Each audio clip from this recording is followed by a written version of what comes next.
Autism reality Aditi and Devika और आज मैं आपसे बात करूंगी इंटरोसेप्शन सेंस की टॉपिक पर। वीडियो को शुरू करने से पहले फ्रेंड्स, अगर आप चैनल पर नए हैं तो प्लीज चैनल को सब्सक्राइब कर ले और बेल बटन को प्रेस करें ताकि वीडियो की पहली नोटिफिकेशन सबसे पहले आप तक पहुंचे। तो इंटरोसेप्शन सेंस क्या है? तो फ्रेंड्स, ये तो हम सभी जानते हैं कि हमारे 5 सेंसेस है, बट हमारे 5 सेंसेस के अलावे भी 3 और हिडन सेंसेस होते हैं, प्रोप्रियोसेप्शन, वेस्टिबुलर और इंटरोसेप्शन सेंस। इनमें से आज मैं आपसे इंटरोसेप्शन सेंस की टॉपिक पर बात करूंगी। फ्रेंड्स, इंटरोसेप्शन सेंस हमारे शरीर की आंतरिक संवेदनाओं को समझने में हेल्प करता है।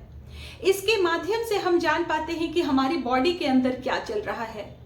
यानी ये वो भावना है जो हमें ये जानने में हेल्प करती है कि क्या हम भूखे हैं, क्या हम प्यासे हैं, क्या हमें गर्मी लग रही है या क्या हमें ठंडी लग रही है, हमें पॉटी आई है, हमें सुसु आई है, या हमें नींद आ रही है, या हमें कहीं चोट लगी है तो दर्द हो रही है। यानी ये वो भावना है जो हमारे बॉडी के अंदर शुरू होती है, यानी hunger, thirst, sleepiness, pain, toilet awareness, emotions. अब प्रश्न आता है, इंटरोसेप्शन सेंस कहां से आते हैं? तो फ्रेंड्स, हमारे ऑर्गन्स के अंदर और हमारी स्किन में रिसेप्टर्स होते हैं जो ब्रेन को ये मैसेजेस भेजते हैं और हमारा ब्रेन ये सिखाता है कि इन मैसेजेस का क्या मतलब है और उन्हें कैसे एड्रेस किया जाए। आइए इसे कुछ एग्जाम्पल्स से समझते हैं। जैसे भूख और प्यास लगना। अगर हमें भूख लगती है तो हमें भूख का एहसास होता है, कभी कभी पेट में गड़गड़ाहट होती है और हम कुछ ऐसा खाना चाहते हैं, यानी खाने की जो क्रेविंग होती है जो हमारी भूख को सेटिस्फाइड कर सके। हमें प्यास लगती है तो हम पानी पीना चाहते हैं, ठीक है। दूसरा एग्जाम्पल है, मान लो कि अगर मुझे सुसु आई है तो मैं ये महसूस कर सकती हूँ कि मेरा ब्लैडर अभी भर गया है और मुझे बाथरूम जाने की जरूरत है और मैं उचित समय पर बाथरूम को यूज करती हूँ। लेकिन अगर किसी बच्चे का इंटरोसेप्शन सेंस प्रॉपर काम नहीं करता तो उसे फील ही नहीं होगा कि उसे बाथरूम कब जाना चाहिए। सेंसरी इनपुट के प्रति बच्चे हाइपर सेंसिटिव हो सकते हैं या हाइपोसेंसिटिव हो सकते हैं। जो बच्चे इंटरोसेप्शन सेंस के प्रति हाइपर सेंसिटिव होते हैं वो भूख, प्यास, टॉयलेट जाने जैसे सेंसेशन से ज्यादा विचलित हो जाते हैं। कुछ मामलों में तो ये संवेदनाएं पेनफुल भी होती है। उन्हें किसी भी काम पर फोकस करने में प्रॉब्लम होती है क्योंकि उसके अंदर क्या चल रहा है उससे डिस्ट्रैक्ट रहता है उनकी बॉडी। और जो बच्चे इंटरोसेप्शन इनपुट के प्रति हाइपोसेंसिटिव होते हैं उन्हें संकेतों के बारे में पता ही नहीं चल पाता। मतलब अगर बच्चे को पॉटी आई है तो उन्हें ये महसूस ही नहीं होगा कि उसे बाथरूम जाना है, जिससे बच्चे को पॉटी ट्रेनिंग में भी प्रॉब्लम आती है।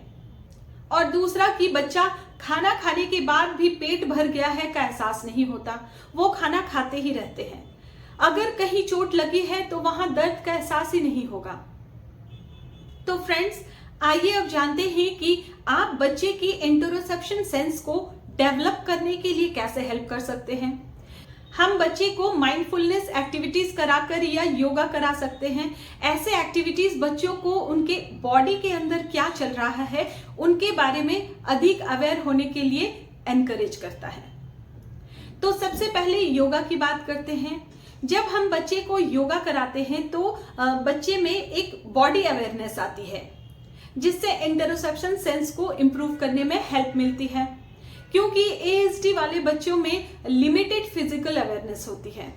इसलिए योगा के द्वारा हम बच्चे के फोकस और मेमोरी को बूस्ट कर सकते हैं, उन्हें स्ट्रांग बना सकते हैं, बच्चे की अग्रेशन को कम कर सकते हैं, इमोशंस को रेगुलेट कर सकते हैं और बिहेवियर में भी सुधार ला सकते हैं। फ्रेंड्स, आप हकीनी मुद्रा भी बच्चे को करा सकते हैं, जिससे दोनों हाथों के फिंगर टिप को इस तरीके से दबाना है। इससे ब्रेन परफॉर्मेंस बहुत अच्छा होता है, कंसंट्रेशन डेवलपमेंट में हेल्प करता है और मेमोरी पावर को बढ़ाता है।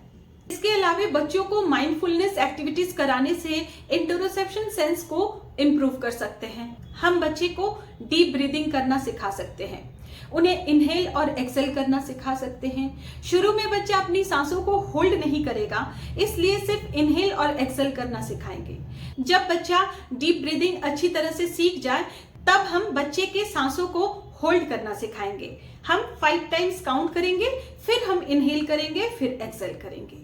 इसके अलावा प्ले डो बच्चों की फेवरेट माइंडफुल एक्टिविटीज में से एक है। प्ले डो के थ्रू आप बच्चे को कई एक्टिविटीज करा सकते हैं, शेप्स बनाकर कट करवा सकते हैं। प्ले डो बच्चों में सेंसरी एक्सपीरियंस प्रोवाइड करता है।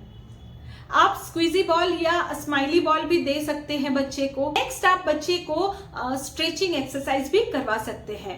इससे भी बच्चे की इंटरोसेप्शन सेंस को इम्प्रूव करने में हेल्प मिलती है, बॉडी में अवेयरनेस आती है। इसके अलावा हम ठंड और गर्म को समझाने के लिए एक बाउल में बर्फ रखेंगे और दूसरे बाउल में गुनगुना पानी लेंगे और बारी बारी से बाउल में हाथ रखेंगे। जब बर्फ पर हाथ रखेंगे तो बोलेंगे कि उफ कितनी ठंडी है, और जब गर्म पानी पर हाथ रखेंगे तो बोलेंगे कि ओह कितना गर्म है। इससे बच्चे में धीरे धीरे अवेयरनेस आएगी कि क्या गर्म है, किसको गर्म कहते हैं, और क्या ठंडा है, किसको ठंडा कहते हैं।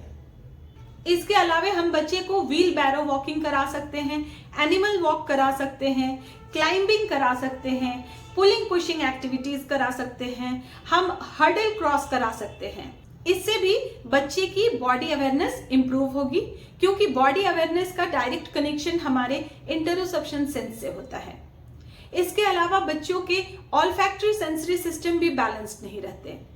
उन्हें गुड स्मेल बैड स्मेल क्या है की समझ नहीं होती। बहुत से बच्चे पॉटी कर देते हैं बट उन्हें कोई स्मेल ही नहीं आती, उन्हें समझ ही नहीं आती। और ऑल्फैक्टरी सेंसरी सिस्टम हमारे ब्रेन का एक पार्ट लिम्बिक सिस्टम से जुड़ा रहता है, और लिम्बिक सिस्टम ब्रेन का वो पार्ट होता है जो फीलिंग्स, इमोशंस और मेमोरी को डील करता है, जिसका संबंध इंटरोसेप्शन सेंस से है। और इसमें सुधार करने के लिए हम स्पंज के छोटे छोटे टुकड़े लेंगे, उसमें हम एसेंस डालेंगे, परफ्यूम डालेंगे, डिओड्रेंट डाल सकते हैं, या डिफरेंट तरह के स्मेल को डालकर धीरे धीरे बच्चे को इंट्रोड्यूस कराएंगे, जिससे बच्चा स्मेल के प्रति जागरूक होगा। इसके अलावा आप इमोशंस को समझाने के लिए कार्ड मैचिंग करा सकते हैं। हैप्पी, सैड, एंग्री इमोजीज के थ्रू आप बच्चे को सिखा सकते हैं। तो फ्रेंड्स, आज वीडियो को यही एंड करती हूँ। आशा है आपको ये वीडियो पसंद आई। अगर आपको मेरी वीडियो से हेल्प मिलती है तो प्लीज एक लाइक और शेयर करें, ताकि दूसरे बच्चों को भी हेल्प मिले। मिलती हूँ अगले वीडियो में, तब तक के लिए बाय बाय।